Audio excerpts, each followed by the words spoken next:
Today's occurrence happened at the bottom of the North Sea. When Chris Lemons embarked on a routine job, the only thing he was focused on was making sure, as the new guy on the job, he didn't mess it up. Unforeseen circumstances forced him to be abandoned hundreds of feet deep on the ocean floor for over 30 minutes without oxygen, and he somehow managed to survive when he should have been dead in just 5.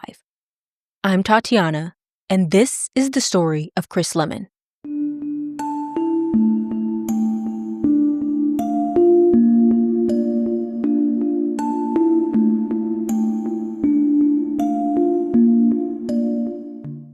On September 18th, 2012, dive support vessel Topaz was traveling through the North Sea about 127 miles east of Aberdeen, Scotland, heading towards a live oil field.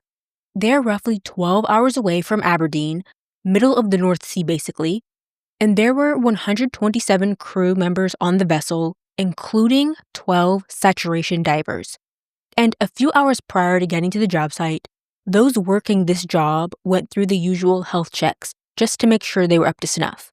A medical emergency on the bottom of the ocean is less than ideal. There are several dive teams, and the dive team up for this job is Chris Lemons, Dave Uesa, and Duncan Alcock. Dave is saturation diver 1, Chris will be diver 2, and Duncan is the bellman. The divers don't get to choose who they'll work with like most jobs. They have a schedule they follow that assigns who will work with who and when and in what position. It's a big deal because it's not like your normal 9 to 5, clock in, clock out, and hopefully don't see coworkers you don't like off the job. As saturation divers, they will be spending about a month. This job is 28 days together in the ocean in a metal living tube that isn't very big, but very essential to their survival and the company bottom line. So, knowing these living conditions and stakes, who you're working with is so important. More important than the average job. Dave had never worked with Chris before, but Duncan had several times over the years. Duncan had actually been there for Chris's first saturation dive, and then they did 4 sats in a row after that. So Duncan knew Chris fairly well. He would describe Chris as amiable and put Chris in a positive light when Dave asked Duncan how Chris was to work with. SATS is short for saturation diving. Now, on this 28-day job, Chris, Dave, and Duncan would be living at about 10 times atmospheric pressure at about 328 feet or 100 meters down.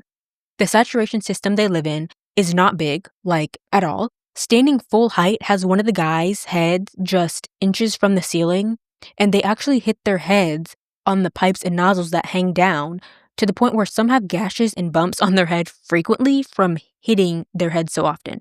And there's like no privacy, you're in everyone's face, and like everything is being recorded on camera. New York studio or 1-bedroom apartment with multiple guys vibes, for sure. But I have to explain a few things before I continue so that everything will actually make sense. So typically when diving, you can only stay for a short amount of time before slowly coming up or ascending. And once you get deep enough underwater when diving, nitrogen from the breathing gas used dissolves into your blood and tissues, kind of like how CO2 dissolves into a soda bottle. The deeper you go, the more pressure from the ocean and the more nitrogen that is forced into your body. When you come back up or ascend, that nitrogen needs to slowly bubble out, or you get decompression sickness, more commonly referred to as the bends. Your blood literally fizzes like opening a shaken soda can. This condition can do anything from make you sick like a headache, to body aches, nausea, all the way to paralysis or even killing you. So it's not something you want to happen. Now, technically, all dives are decompression dives, but the deeper or longer you dive, the more likely you are to have to do a decompression stop. Without getting too technical, a decompression stop is where a diver stops during their ascent to the surface to allow their body to safely release dissolved gases. They can range from no stops, depending on the dive, to being several hours long stops, depending on dive depth, time, how many dives someone is doing, etc. You could do one single very deep dive, spend maybe 20 minutes at that depth, and then spend the next 6 to 8 hours slowly ascending, stopping at different depths to let that nitrogen escape safely. But that is incredibly inefficient and improbable for saturation divers who dive many times to the seafloor to work on oil and gas equipment. The amount of air tanks, time descending, ascending, decompression stops, the whole nine would just be ridiculous, quite frankly, especially considering that they do these rotations for days to weeks to months at a time, depending. Hence me mentioning safety and company money. Time is money, people. Your body can only absorb so much nitrogen. After about 24 hours at depth, you're fully saturated, maxed out. You literally can't absorb anymore, which means whether you stay down there for 1 day or 30 days, you only need to decompress once. But of course, the longer you're down there, the longer that decompression time. Approximately 1 day per 100 feet of seawater plus a day. So a dive to 650 feet would take about 8 days of decompression. So for saturation divers, this group in particular, they lived in a pressurized chamber on their vessel or ship. Picture a metal tube about the size of a small RV, pressurized to match the pressure they would be spending time at below the surface. They share this claustrophobic space with several other divers for 28 days straight. They eat there, they sleep in bunk beds there, they use a tiny bathroom there, they watch movies there. The atmosphere inside is a mixture of helium and oxygen, not normal air, because regular air would be toxic at those deeper pressures and depths. It keeps them from having to decompress after every 6-hour shift they do. So there is the chamber they live in on the vessel. Food and supplies are passed to them through a small pressurized compartment called a medical lock as needed. The living quarters are kept pretty warm because the helium in the chambers conducts heat away from the body, so they keep it warm to stop them from getting dangerously cold. And then there's the dive bell. The dive bell is a small steel sealed chamber that shuttles the divers between their living chambers on the vessel on the surface and to their work site on the seabed, like an elevator. When it's a dive team's turn to work, that bell is sealed to their living chamber, and since they're both pressurized, the divers just climb into what usually looks like a metal ball, the dive bell, and they're lowered to the seafloor. Once they're at depth, the bottom hatch is opened and it lets in some water so that the working divers can exit and start their shift. The third guy, the bellman, stays inside the bell to monitor safety and manage life support. The dive bell is connected to the support vessel on the surface by a main bell umbilical. It's this heavy-duty bundle of cables and hoses that connects to the dive bell and supplies vital things like breathing gas, electrical power for tools, lights and heating, communications, stuff like that. The divers going to work on site are connected by their own separate and shorter umbilicals to the dive bell.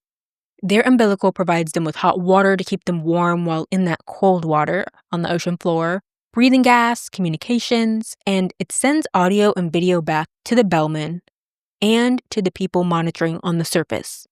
Without those umbilicals, you have nothing. You have no heat, no light, no communications, and most importantly, no air. You never lose your umbilical. It is your lifeline. If this job sounds dangerous, it is. That's why they get paid thousands of dollars per day, and it's usually done by people who love diving. Now, once Dave, Chris, and Duncan reach their goal depth, the equivalent of 328 feet of water and heliox was pumped into their chamber to make them equal in pressure to the seabed. The helium in the air that's pumped into the chamber gives them a squeaky voice, like when you inhale a balloon and it's amusing to them for about 30 seconds every time before it's time to lock in. For this dive, Chris seemed a bit more anxious than everyone else, just due to not having been a sat diver for very long, especially compared to the other people on the team. He wanted to be the best diver he could be, not be a liability, that type of thing, so he thoroughly checked his equipment and all that kind of stuff. At the same time, the ship got into position and it locked onto the area it wanted to stay in with dynamic positioning, or DP mode. It's this computer system that locks the vessel over an exact point in the seabed, so it doesn't move. Chris and Dave were diving. Duncan was going to stay in the dive bell since he was the bellman. Duncan looks after the divers from the bell, and there's a guy named Craig Frederick who was the dive supervisor, but he stayed on the vessel above water, so he's on the surface monitoring everything. Craig is the guy everyone defers to. He's so involved, he's literally telling the divers what to do, like which knobs to turn, to the point where it's like he's reaching through the screen he watches them through from the cameras they wear and is turning the knobs and doing the things for them. He's talking to the divers the entire time they work, and their failures and successes are felt by him as his own. Around 8:13 p.m., the dive bell went off system and was sent down to the dive location. By the time the dive bell descends to location, Chris doesn't appear visibly nervous anymore. You can't see the whites of his eyes or anything like that, which is something seen with guys feeling a few nerves before doing SAT. Dave and Chris say they're see you laters since the dive is going to take about 6 or so hours before they actually get into the water at 8:37 p.m. Duncan checked their umbilicals, and Craig gave the all clear for them to drop off the bell and descend down to the seabed. The way I've heard it described, it seems like an adrenaline rush, that drop is. Because if visibility is bad, you don't know what you're dropping into, or even when you're going to land. But people like that weightless feeling as they fall to the seafloor. At the same time, it's the bottom of the sea, so it's dark and confusing regardless of visibility. It's not like sunlight was making it down there to begin with, but it's night during this dive, so definitely not getting any light from the surface. They can really only see what the lights on their gear allow them to see, and honestly, it's not very much, making it very, very easy to get lost. Once they make it to the seafloor, Craig lets Chris know that where they'll be doing their job is at about 105 feet or 32 meters northwest of where Chris was.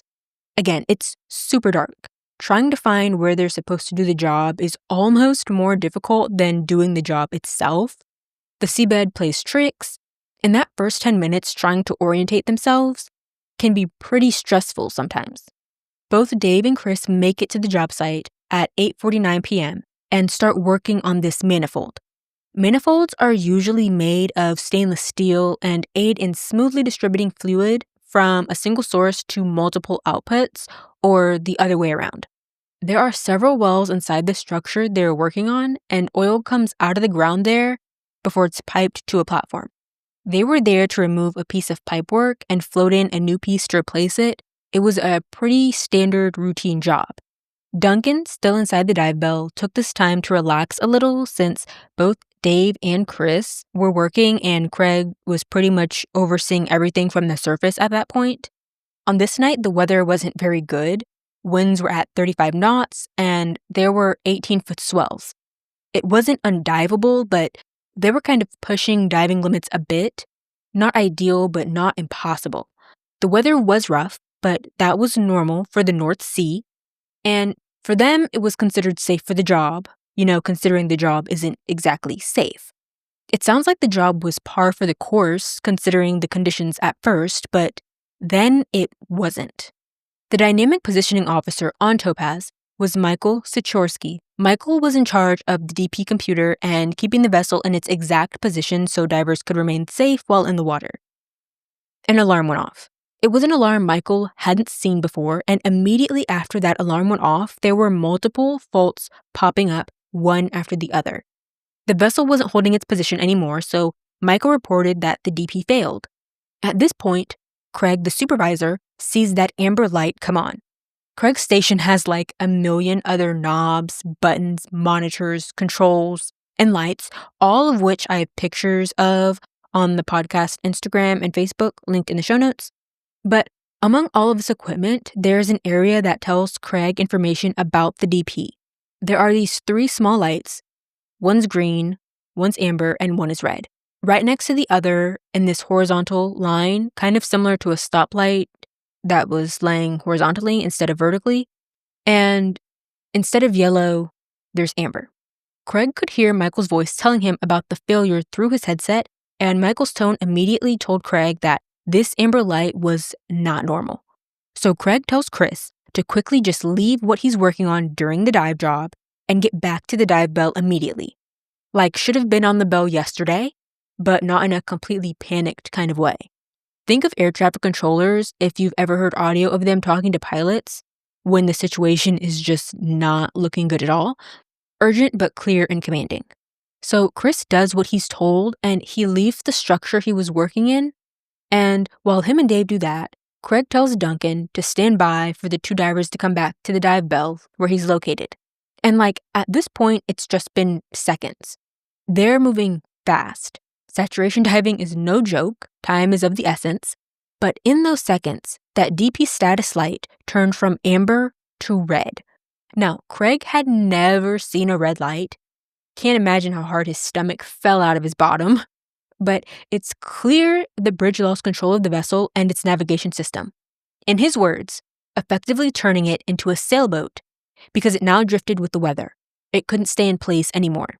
Craig was shocked at how fast the ship moved and how it just got faster and further away from where it should have been in a hurry. Up top, they had no control of the ship, so they had no control of what was happening down below. The situation is like worst case scenario to Michael as the DP guy, but at least they could still track the divers at a distance from their umbilical still attached to the dive bell, which was still connected to the vessel. Around this time, Dave was making his way to the top of the structure where they're working on, and he expected the dive bell to be in the direction that he left it, but it was now behind him. He could tell because of the direction his umbilical was in. This new position placed the manifold they were working on between him and the dive bell. So they had to climb over and across this structure to try and get to the dive bell now that was moving further and further away. So both Chris and Dave are moving across the top of the structure and climbing up their umbilical, kind of like they were climbing a rope to use it to make their way back to the bell. Now, Dave made it to the top. He looks over and realizes that Chris wasn't appearing to move any further than wherever he was, and he could just tell that something was wrong. Chris's umbilical looped and wrapped around an outcrop of the structure they were climbing over, effectively trapping him. Chris tried to clear it and reported as much, but his umbilical started getting tighter and tighter to the point where Craig said he had never seen an umbilical that tight from where he could see Chris's point of view from Chris's camera. Chris is trying to get free. He's telling them his umbilical is jammed and he needs slack repeatedly. And Craig is like, Chris, we can't give you any slack. Their almost 400 by 66 foot long or 120 by 20 meter long vessel was being pushed by 35 knot winds, and Chris had pretty much just turned into an anchor on the other end of it. It pulled so tight that Duncan inside the bell is hustling and freaking out, trying to do what he can when the cord is getting pulled from the wall and it's stainless steel. He's watching this cord get pulled hard through the hole in the floor and just waiting for it to all go through. There's only so much he can do. He can't get between the steel, the cord, and the hole to try and stop it because if he did and it gave way, well, he would be going right out with the equipment. Besides the fact that under the best of circumstances, that would be absolutely catastrophic, it's not like he suited up or prepped to be able to even go out in the water. It would probably go against protocol or something anyway. Dave tries to go back to Chris to help him get unstuck, and he gets 6 feet away from him. And Dave is looking right at Chris's face. That's how close they are. He can see how dire and dangerous the situation is, and I bet internally everyone involved is panicking I don't know what, but as divers and people working in dangerous high-pressure situations, panic equals death. So they have to at least outwardly try and act as calm and rationally as possible. Again, try. Go listen to another episode like the Plura cave diving episode to see what happens when a diver panics. I'll have it linked below. But that was the end of Dave's line. Less than 2 meters away from Chris, so close, he sees Chris struggle just out of reach, and he can't do a thing about it because his own cord won't go any further and he's getting pulled by the dive bell and vessel. Craig is watching this from his monitor on the vessel and didn't think there was a way Chris would get out of the situation alive. Dave can hear Chris's umbilical creaking. That's how hard it's being pulled. The noise you hear just before something breaks. He can literally see it getting thinner as it's stretched out. Dave is now being pulled away from Chris as the ship moves away, and then Chris's comms just cut out. His camera went dark, no one can see or hear Chris anymore, and Dave is hearing Chris's umbilical ripping strand by strand, and Dave can't do a thing to help. Chris's umbilical snapped, and he heard a violent bang followed by instant silence as he fell to the seabed. Chris was disoriented by how dark it was. It was the darkest blackness he had ever seen. The only thing on his mind was trying to get to the top of the structure because that's where he would be rescued from, or have the best shot at rescue if he would be. But he couldn't see a thing at all. He was scared to death of wandering in the wrong direction and not finding his way back to the structure. He's not connected to anything by his umbilical anymore. He can't use it to find the dive bell that was long gone. There's no lights to find the structure he was working on either. Just pitch black on the seafloor, and his lifeline is gone. He switched to a small bailout bottle of air. Bailout bottles are backup air containers divers use should things hit the fan, but considering the circumstances surrounding saturation diving, those bottles aren't big at all. As luck would have it, Chris did manage to find his way back to the structure. He actually pretty much ran into it. Then he climbed nearly 40 feet, or 11 meters, to get to the top of it, and when he got up there, he expected to see the lights of the diving bell above him. But there was nothing. He found himself utterly alone, and he knew he had very best case scenario about 6 minutes in his bailout bottle. I mean, can you imagine? Stranded at the bottom of the ocean is like being stuck in space. Maybe worse, honestly, depending on who you ask. But by the time Chris made it to the top of the structure, he had used 2 or 3 minutes of his bailout air, and had the dive bell actually been right there like he expected it to, even getting to it at that point would have taken up the rest of his air, and that's best case scenario.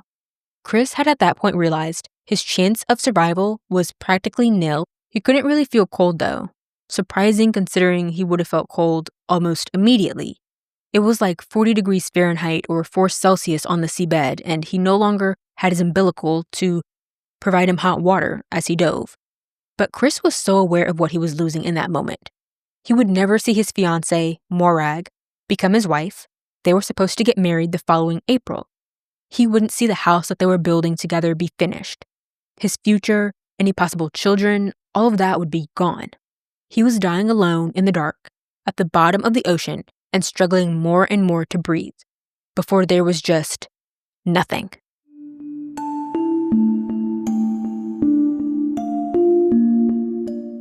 Hi guys, Tatiana here. If you're not new here, you've heard at least one story of how people just like you have gone through some of the worst experiences because the system they relied on to keep them safe failed, or help just wasn't there when they needed it most. If you're someone like me, learning about how these things happen makes you want to be better prepared for disaster yourself, but maybe you don't know where to start. Several listeners have mentioned not knowing where or how to begin, or know how but don't want to go through all of the legwork and finding the right supplies. Well, I've been listening and have put together digital guides and checklists on what you should have when disaster strikes, when systems fail, whether it be because of a hurricane or because you're stranded in your car in the middle of winter. I've put together a free 5-minute customizable plan for you and your family available now, and more in-depth bundle guides with specific product recommendations available for pre-order right now. Use the link in the show notes or visit occurrencepod.com to get your hands on them. And don't forget to follow the podcast on social media so you're up to date on all things Occurrence. See you there.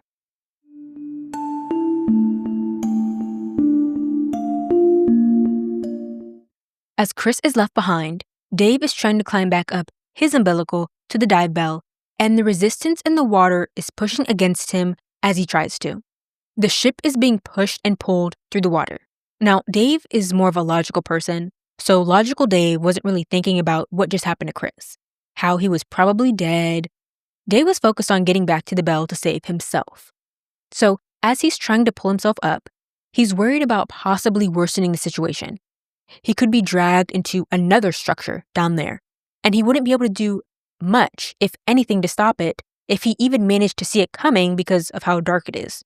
At the same time, Duncan is in the dive bell, pulling like nobody's business on Chris's umbilical, trying to reel it back in. He was hoping that Chris was on the other end of it, but he just knew he wasn't. I mean, he was pulling the cord back in pieces, and it was probably moving much easier than it would have if a grown man had been attached to the other end of any of the pieces he was pulling back. The hot water hose part of the umbilical got pulled up first, all ripped and broken at the end. A few more pieces came up, and then the ripped end of Chris's gas hose came up. It was making a lot of noise because of how much air was still being fed through it, so Duncan went to go turn off the gas using the nozzle control in the dive bell, but he paused. Because you never, ever, ever turn a diver's gas off while they're in the water. You're killing them, basically, by doing that. But he still did, as sickening as it felt to Duncan. He was basically cutting Chris's lifeline to the bell. His lifeline, period, honestly. After Duncan did that, he was inconsolable for a moment or two. He was crying and repeatedly shouting that he lost his diver. But Dave was still fighting to make it back in the water, so Duncan had to lock in and help him. Dave made it back to the stage underneath the dive bell and waited there. It's this metal grate, sort of, that's attached to the dive bell that divers can sit on. But this gave Dave enough time to process what just happened and what he just witnessed. Chris has no umbilical to get him to the bell, if he's even still alive, and the bell is the only place he can go. Chris can't just swim to the surface. Everyone knew he had 2 bailout bottles, but that's about it, and those bailout bottles are not big. They only give 5 minutes of air. They're only enough for a diver to make it back to the dive bell if something goes wrong with their umbilical. Before anyone says they should make them bigger, I'm sure there are many reasons that's the way it is. One of the main ones being, again, they don't use bottles to descend in that way or go back to the surface like with other types of diving.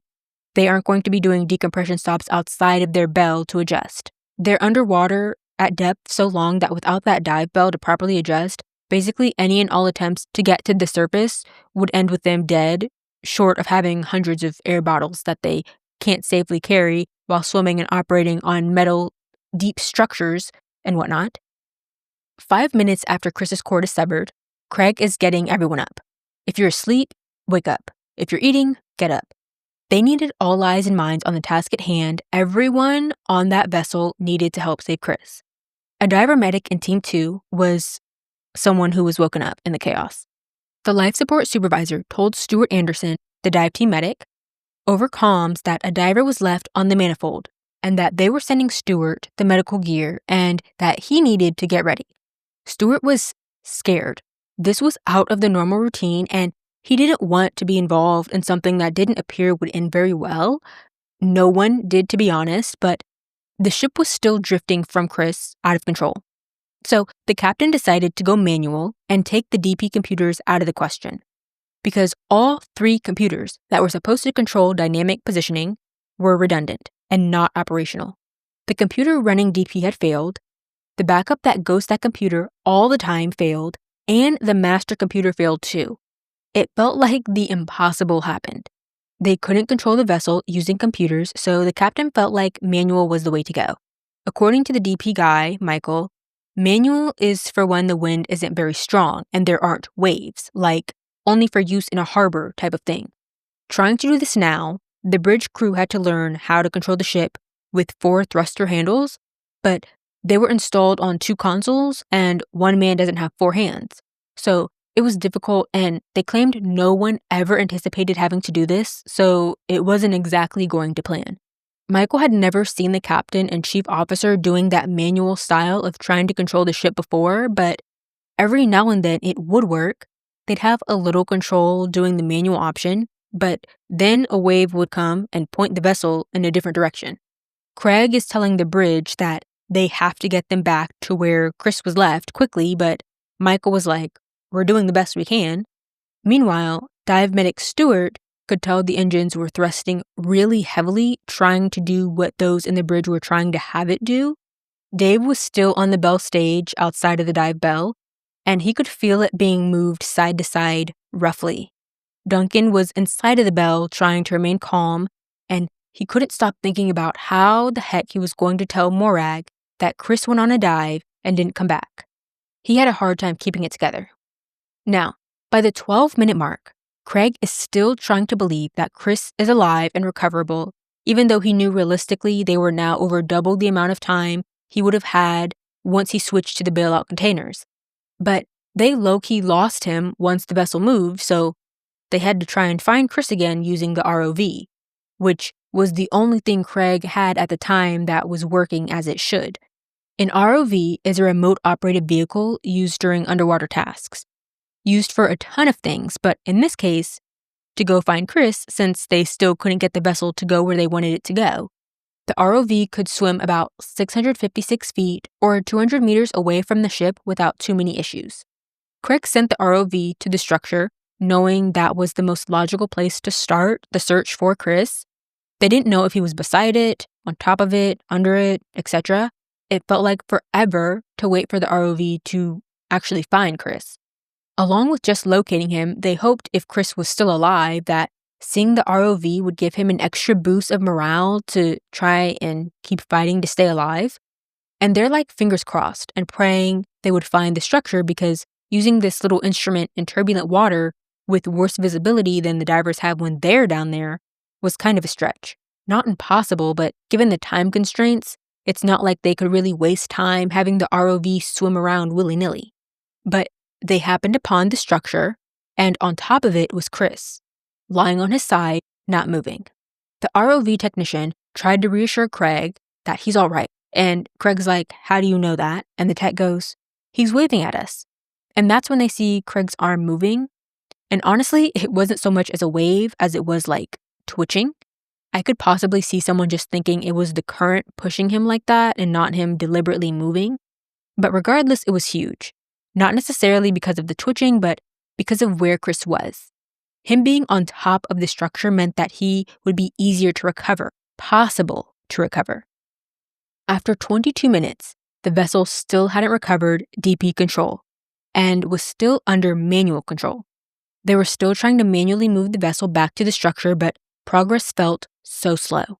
They watched as Chris's twitching slowed and finally stopped. It sounded like a lot of people that were trying to help kind of didn't want to be part of such a dark situation that took this kind of turn. After 25 minutes, many had lost hope and felt pretty certain that it would be a body recovery. Dave, still on the outside of the Belle, wasn't exactly upset about Chris. To him, it was a diving coworker. The way he tells the story gave me the impression that he, like many divers, especially cave or saturation divers, understand what they're signing up for. Stuff happens and sometimes not everyone makes it back home, but with a "this is a coworker I just met 5 minutes ago" twist. So there was the bit of detachment you kind of have to have while a diver in this situation, paired with "this guy is basically a stranger to me," plus "this is just a job, clock in, clock out" vibe, if that makes sense. On the other hand, Duncan, who's actually not religious at all, is like literally praying inside of the Belle. He didn't have an ounce of second guessing on if they were getting Chris back or not, though. Like, he refused to not only have to tell Chris's fiancée, Morag, that not only is Chris dead, but they also weren't bringing his remains home. At the same time, Michael, the DP specialist, is up top trying to get the DP system back online and just can't. Interestingly enough, they didn't have like a checklist or anything for this sort of situation. There wasn't a procedure to follow to get the system back online when everything was down in the way it was, because it wasn't something they had dealt with before. Now, my engineering side is screaming having to say this, LOL, but Michael was just trying whatever he could think of, brainstorm and go basically. The last option he tried was a hard reset. So turn the system completely off and turn it back on, and it worked, to everyone's relief.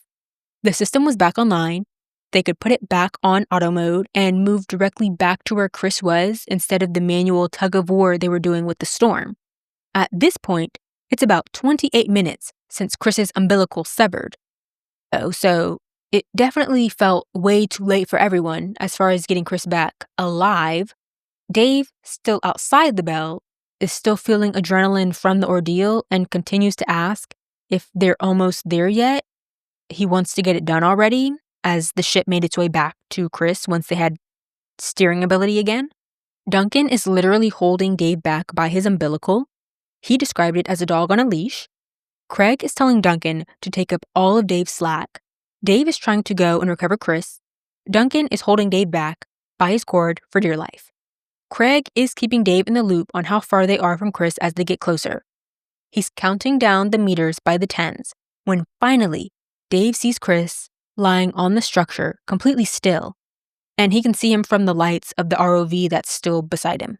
The DP status light is back on green. Everything seems fine, and Dave is given the go-ahead to go recover Chris from where he is on the platform. Now, Dave isn't particularly surprised by what he sees, a dead diver on top of the manifold. Mentally, he was ready to see that, but he knew that getting back inside the dive bell would be a struggle. The boat was moving up and down still. Chris is a dead weight, but Dave was going to get it done. That was what he was told to do. It was his job. He was detached and logical about it. This wasn't Chris with plans for the future. He had to see Chris as a thing that needed to be moved from one spot to another. It's about 37 minutes after Chris's umbilical broke that Chris is brought back inside the dive bell by Dave. And Duncan is still inside the bell, refusing to fully believe that Chris was dead, ignoring any and all doubts that he could be saved. Duncan gets the dive helmet off of Chris and gives him 2 big rescue breaths, hoping that it works and Chris will basically be saved after this. And that's the next thing Chris remembered when he was brought back to consciousness. He remembered being confused and seeing Duncan over him and lights after remembering basically falling asleep at the bottom of the North Sea. When Duncan miraculously brought Chris back to consciousness, he didn't know if Chris had any brain damage, long-term damage, or whatever, and honestly it didn't matter to him because he was just so happy to see him alive. Dave, on the other hand, had pretty much started accepting that Chris was dead as he brought them both back to the dive bell, and was confused, to say the least, to see Chris lying there sprung back to life. Craig able to see everything happening in the dive bell by the cameras inside of it. To be clear, there are cameras everywhere when it comes to sat diving, on the suits, in the dive bell, in the system they live in, outside the dive bell, all over the place. Anyway, Craig asked Chris if he was okay, because he had gotten up to sit on a chair and Chris responded that he was fine. Hearing that, so many people were relieved. Not just for Chris being alive, but because they didn't want to be involved in a diving fatality, for many reasons. Knowing you're a part of an operation where a diver didn't make it can't feel good. But also, I can't imagine it would do well for their careers and how they would be viewed in the industry. Remember how I mentioned at the beginning that Dave asked Duncan how Chris was to work with, Duncan telling Dave that Chris was a good guy to work with, and it put Dave at ease. It made Dave happy to work with Chris. Now, had Duncan said something less than stellar, there might have been some underlying tension during the trip, some side-eyeing. If Chris had died, whenever people asked about anyone involved at all in that operation, if that was their first time working with them, no doubt it would be brought up that they were part of a diving fatality. They might even get blackballed in the industry too, making it difficult to find work if they were let go and possibly even ostracized, depending on how much fault would be placed on them. But besides relief, some people were kind of pissed at him. Dave was mad and relieved. He described it as the feeling a parent has when their kid wanders off and they can't find them, but when they do eventually find the kid, they're obviously happy that their kid is safe, but also pissed because why did you put me through that? Why did you go off and do that? The toll the situation took on Dave didn't hit him until he went to shower and was washing his hair and sort of couldn't because his hands cramped up into claws. It was very difficult for him to get Chris back into the bell, considering the dead weight, the storm conditions, and that he didn't have an umbilical that Duncan could use to help reel him back in from the bell. What hit Stuart hard was Chris basically telling him that dying down there wasn't that bad, that you just get numb, maybe cold, and just fall asleep. It wasn't some painfully bad situation, it just was. Now, how did Chris survive?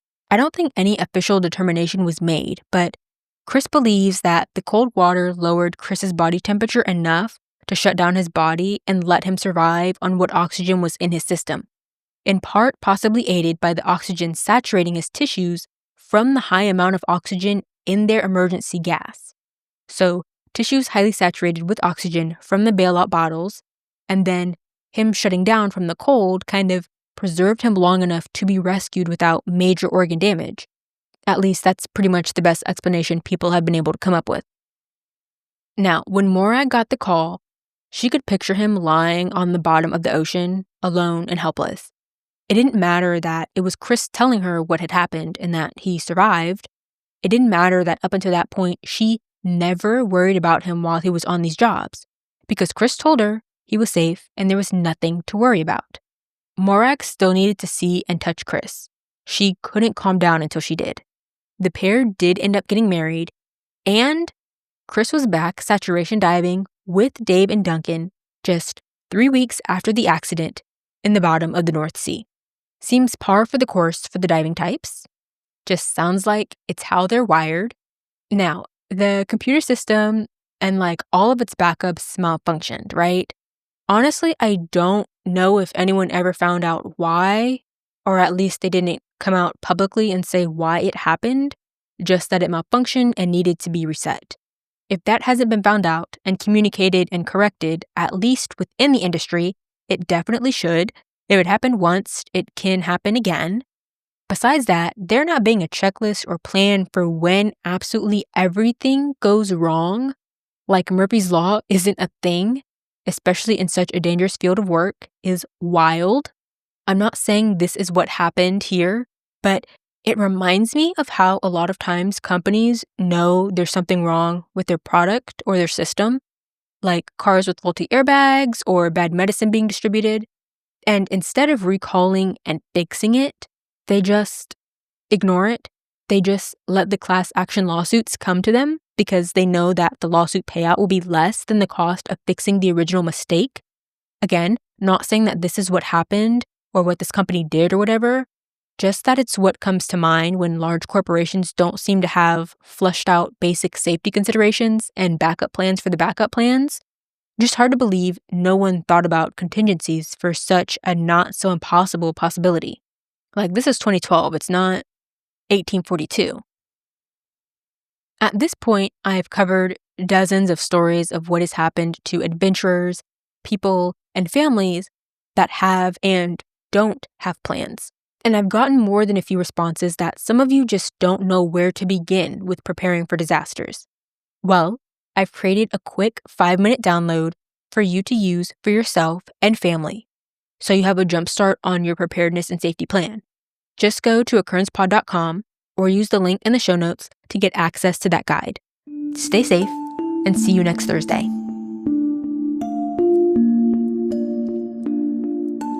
All sources can be found at occurrencepod.com, which is linked in the show notes, along with any other relevant information.